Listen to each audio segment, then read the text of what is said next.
গুগলের পিক্সেল ফোনগুলো ক্যামেরার জন্য কতটুকু সেরা সেটা আমরা সবাই জানি। আমার হাতে এখন রয়েছে গুগল পিক্সেল 5a 5G ফোনটি এবং এই ফোনটা ইউজড মার্কেটে এখন 20-22 হাজার টাকা এরকম প্রাইস রেঞ্জে পাওয়া যাচ্ছে এবং এই 20,000 টাকার প্রাইস রেঞ্জের যে গুগল পিক্সেল 5a 5G ফোনটা রয়েছে এইটার ক্যামেরার যে আউটপুট দিচ্ছে সেইটা আপনি বর্তমান সময়ে যদি একটা নতুন ফোন কিনেন 40-45 হাজার টাকা দিয়ে, সেইটাও এই ফোনের সামনে মানে কোনো অবস্থাতেই দাঁড়াতে পারবে না, এরকম একটা অবস্থা।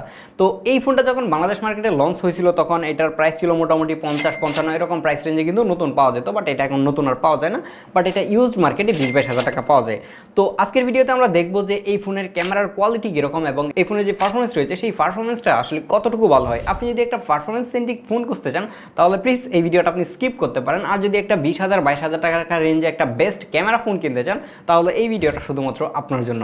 আর ভিডিও শুরুতেই ধন্যবাদ দিতে হয় আমাদের আজকের ভিডিওর স্পন্সর আইশপ বাংলাদেশকে আমাদের কাছে এরকম সুন্দর একটা ফোন পাঠানোর জন্য, এবং আমি এই ফোন দিয়ে ছবি তুলে একদমই ফিদা হয়ে গেছি। আপনি যদি এই ফোনটা কিনতে চান তাহলে আইশপ বাংলাদেশের সাথে যোগাযোগ করতে পারেন। তাদের কাছে সকল ধরনের পিক্সেল ফোন, অ্যান্ড্রয়েড ফোন কিংবা আইফোন আপনি যদি ইউজড কিনতে চান তাহলে তাদের কাছ থেকে কিনতে পারেন। তারা অনেক ট্রাস্টেড একটা শপ। আপনি তাদের বসুন্ধরা সিটির যে ব্রাঞ্চটা রয়েছে সেটাতেও আপনি কিনতে পারেন, তাছাড়া আপনি চাইলে অনলাইনেও কিনতে পারেন। তাদের সকল কিছু লিঙ্ক থাকবে ডেসক্রিপশন বক্সে। আপনি যদি এই পিক্সেল 5a 5G ফোনটা কিনেই ফেলেন তাহলে আপনি যদি এটা দিয়ে একবার পোর্ট্রেট ছবি তুলে ফেলেন রাতে কিংবা দিনে, তাহলে আপনি এই ফোন দিয়ে কখনোই আর নর্মালি ছবি তুলবেন না। সবসময় চাইবেন যে এই ফোন দিয়ে পোর্ট্রেট ছবি তোলার জন্য। আপনি যদি এখন 10-12 হাজার কিংবা 20,000-30 হাজার টাকা দিয়ে একটা ফোন কিনেন, সেটাতে দেখবেন একটা ডেপথ সেন্সর নামের একটা সেন্সর থাকে যেটা দিয়ে তারা মার্কেটিং করার ট্রাই করে যে এইটা দিয়ে ভালো বুকে পাওয়া যায়, মানে বেশি ব্লারি করে ছবি তুলতে পারবেন। এই ফোনটাতে দেখেন কোনো ধরনের ডেপথ সেন্সর নাই, বাট এটা যে পোর্ট্রেট কোয়ালিটি সেটাই আজে বাজে ডেপথ সেন্সর যেগুলো রয়েছে সেই সেন্সর থেকে মাচ মোর বেটার এই ফোনের পোর্ট্রেট। এবং এই ফোনের পোর্ট্রেটটা এতটাই একুরেট যে আপনি যদি নর্মাল মানুষজনকে দেখান যে এই ফোন মানে এই ছবিটা কি দিয়ে তোলা হয়েছে, তারা কখনোই বলবে না যে এই ফোনটা হচ্ছে মানে এই ছবিটা হচ্ছে যে এই ফোন দিয়ে তোলা হয়েছে। তারা সবাই বলবে যে এটা কোনো একটা ডিএসএলআর কিংবা একটা মিররলেস ক্যামেরা দিয়ে তোলা ছবি। শুধু যে ব্লারটা একুরেট বিষয়টা কিন্তু এরকম না, এই ফোনের ছবির কোয়ালিটি অনেক বেশি ভালো ছিল, অনেক বেশি শার্প এবং ডিটেল ছিল ছবি। তাছাড়া এই ফোন দিয়ে ল্যান্ডস্কেপ ছবিগুলোতেও অনেক বেশি ডাইনামিক রেঞ্জ রাখতে পারতেছিল এবং ছবিগুলো দেখতে খুবই সুন্দর লাগছিল। সুন্দর লাগবে না কেন? কারণ পিক্সেল ফোনগুলো বানানো হয় মূলত ছবি তোলার জন্য। এই পিক্সেল ফোনের ছবি নিয়ে আমার খুব বেশি কিছু বলার দরকার নাই। আপনি যে স্যাম্পলগুলো দেখতেছেন এগুলো দেখে আশা করি আপনি নিজেই জাজ করতে পারতেছেন যে এর পিকচার কোয়ালিটি আসলে কতটুকু ভালো। এখন আমরা যাবো হচ্ছে এর ওয়াইড অ্যাঙ্গেল লেন্সে, মানে এর ওয়াইড ক্যামেরাটা, যেইটার কোয়ালিটিও খুবই ভালো ছিল। এবং এই পিক্সেল ফোনগুলোর ক্যামেরা এত ভালো হওয়ার পিছনে একমাত্র রিজন হচ্ছে এই জি ক্যাম।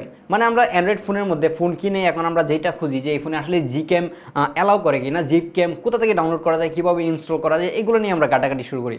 তার মানে হচ্ছে যে এই সবগুলা খেলা দেখাই হচ্ছে এই জি ক্যামে।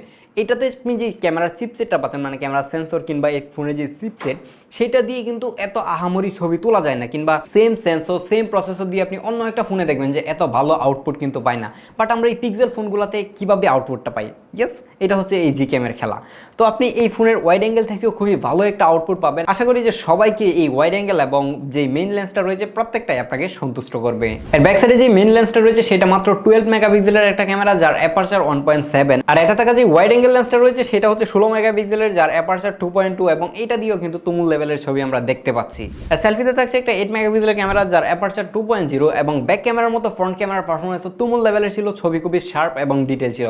এবং প্রথম অবস্থায় যখন আপনি ছবিটা তুলবেন, মানে তোলার 2-3 সেকেন্ড পরে যখন আপনি ছবিটা দেখবেন তখন দেখতে পারবেন ছবি তোলার পরে আপনি যেরকম দেখছিলেন 3-4 সেকেন্ড পরে এসে গেমটা একদমই চেঞ্জ করে দিচ্ছে। মানে এটাকে এমনভাবে প্রসেস করে যেটা আপনি কল্পনাও করতে পারবেন না যদি আপনি এই পিক্সেল ফোনগুলো একবার ইউজ না করেন। আর পিক্সেল ফোনগুলো ইউজ যারা করে তারা আরেকটা বিষয় অনেক বেশি নোটিস করে, সেটা হচ্ছে যে এর হ্যাপটিক ফিডব্যাক।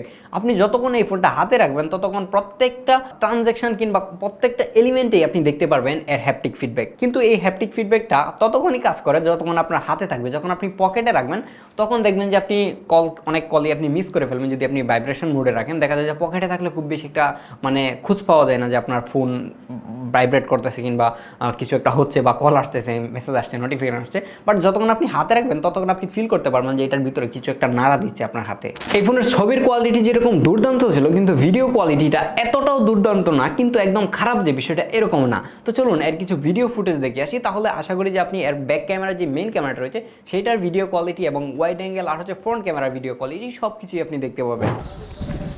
এখন যে ভিডিওটা দেখতে পাচ্ছেন এটা হচ্ছে এর ব্যাক ক্যামেরা, মানে মেন ক্যামেরা দিয়ে রেকর্ড হচ্ছে 4K 60 fps। আশা করি এর ভিডিও কোয়ালিটিটা বুঝতে পারতেছেন। আর হচ্ছে এর স্টেবিলাইজেশনটাও বুঝতে পারতেছেন। আপনি যদি এর ব্যাক ক্যামেরা দিয়ে 4K 60 fps রেকর্ড করেন তখন কিন্তু চাইলে আপনি আলট্রা ওয়াইডে সুইচ করতে পারবেন না। আর যদি আপনি 4K 30 fps কিংবা 1080p 60 fps রেকর্ড করেন তখন কিন্তু আপনি চাইলে যে কোনো লেন্সে সুইচ করতে পারবেন।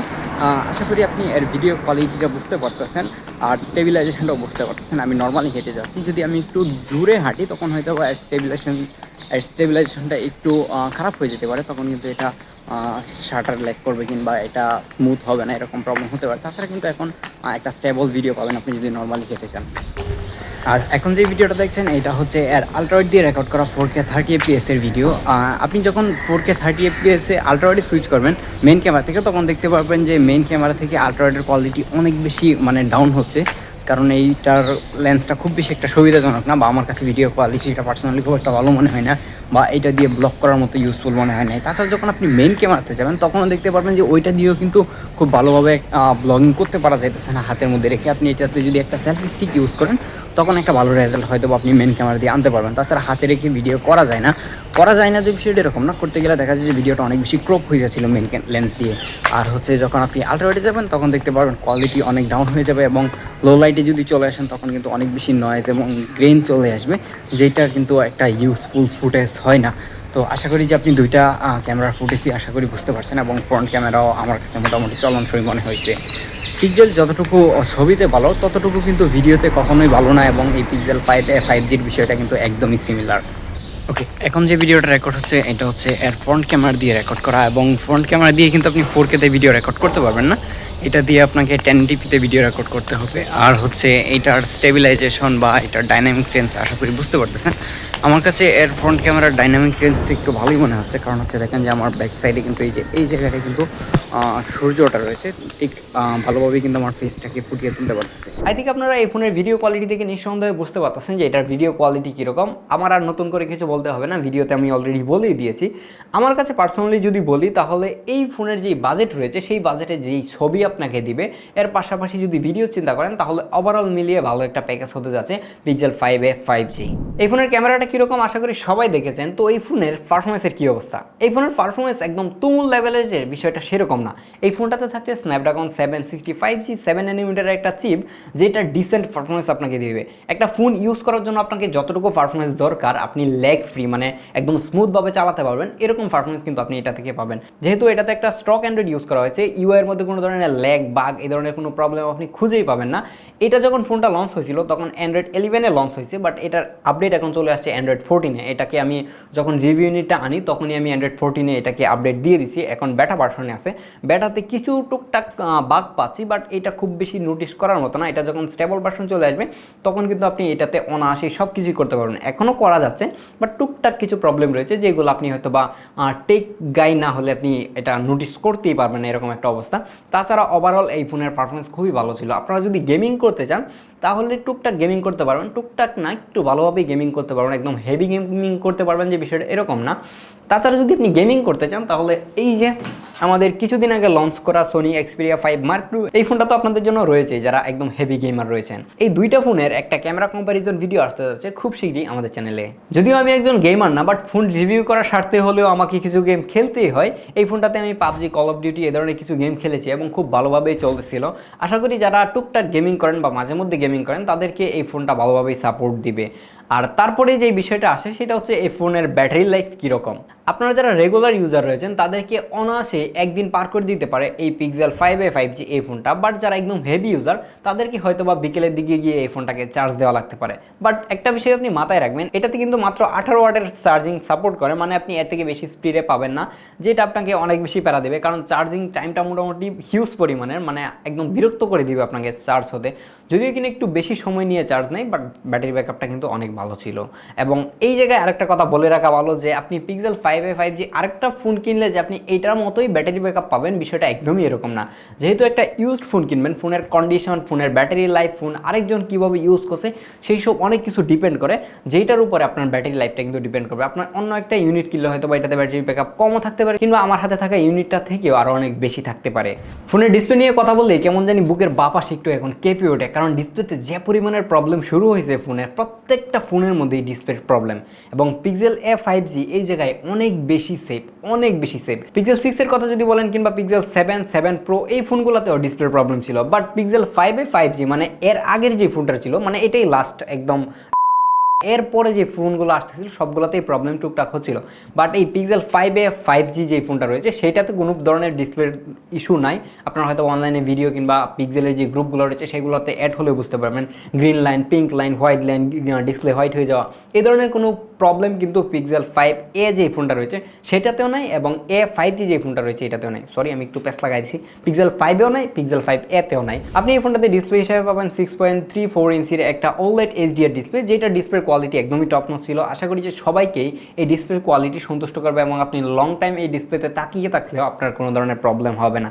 এবং আমার কাছে এই ডিসপ্লেটা খুবই ভালো লেগেছে, এবং ডিসপ্লের কর্নারে থাকা যে পাঞ্চ হোলটা রয়েছে সেটাও খুবই ছোট থাকার কারণে খুবই ভালো একটা এক্সপেরিমেন্স পাচ্ছিলাম। বাই দ্য ওয়ে, এই ফোনে থাকা ডিসপ্লেটা কিন্তু 60 হার্টজ একটা নর্মাল ডিসপ্লে, এটাতে কোনো ধরনের হায়ার রিফ্রেশ রেট নেই।